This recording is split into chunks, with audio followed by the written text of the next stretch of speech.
গাজীপুরের শ্রীপুর উপজেলার সাতখামাইর এলাকায় চায়না ম্যান্ডারিন কমলার বাহারি বাগান দেখতে প্রতিদিন ভিড় জমছে দর্শনার্থীদের। সারি সারি গাছে ঝুলে থাকা রঙিন কমলার দৃশ্য সবাইকে বিমোহিত করছে।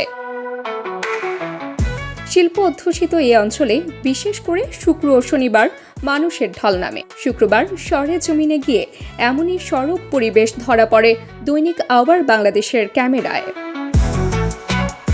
শ্রীপুরের বড়মি ইউনিয়নের সাতখামাইর পশ্চিম পাড়ায় প্রায় ৩ একর জমিতে গড়ে তোলা হয়েছে এই মিশ্র ফলের বাগান, যার উদ্যোক্তার উদ্যোগে ম্যান্ডারিন ও দার্জিলিং জাতের কমলা একসঙ্গে চাষ করা হচ্ছে।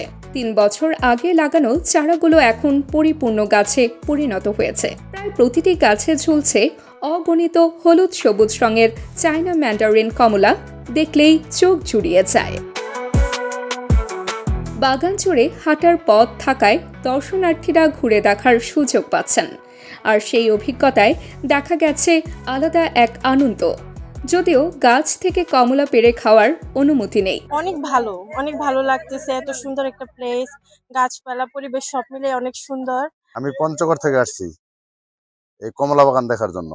আলহামদুলিল্লাহ, খুব ভালো লাগছে। বিকালের পরিবেশ সাথে কমলা বাগানের যে সৌন্দর্য সেটা ফুটে উঠছে। আমার নিজের এলাকায় এত সুন্দর বাগান, এটা দেখে মন ভরে গেছে।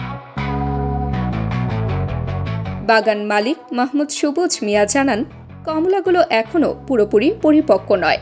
চলতি মাসের ২০ তারিখের পর বিক্রি শুরু করবেন বলে জানিয়েছেন তিনি। ২০ টাকা টিকিট মূল্যে এখানে আমরা শুধু এখন পরিদর্শনের জন্য রেখেছি।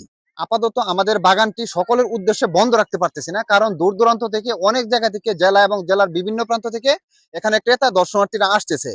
তাদের সুবিধার জন্যই কিন্তু এখন আমরা বাগানটি ওপেন রেখেছি। আমরা কিন্তু চাইলেই এখন বন্ধ রাখতে পারতেছি না। তো এজন্য কিন্তু অনেক ধরনের বিরূপ প্রতিক্রিয়া দেখা দিতেছে। তো সকলের কাছে ক্ষমা চাইতেছি যে আমরা এই মুহূর্তে আমাদের বাগানের ফল আমরা বিক্রি করতে পারতেছি না। আগামী ডিসেম্বরের ২০ তারিখ থেকে আমরা এই ফলগুলো বিক্রি করতে পারবো। শ্রীপুর উপজেলা কৃষি কর্মকর্তা সুমাইয়া সুলতানা বলেন, শ্রীপুরের মাটি ও আবহাওয়া চায়না ম্যান্ডারিন এবং দার্জিলিং কমলা চাষের জন্য অত্যন্ত উপযোগী।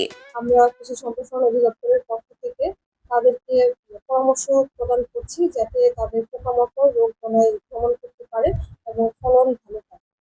আমদানি নির্ভরতা কমানো এবং পুষ্টির চাহিদা পূরণ করার লক্ষ্যে আমরা কৃষকদেরকে লেবু জাতীয় ফসল যেমন লেবু, মালটা, কমলা এই ধরনের বাগান তৈরি করতে পারে সেই বিষয়ে নিয়মিত পরামর্শ প্রদান করছি।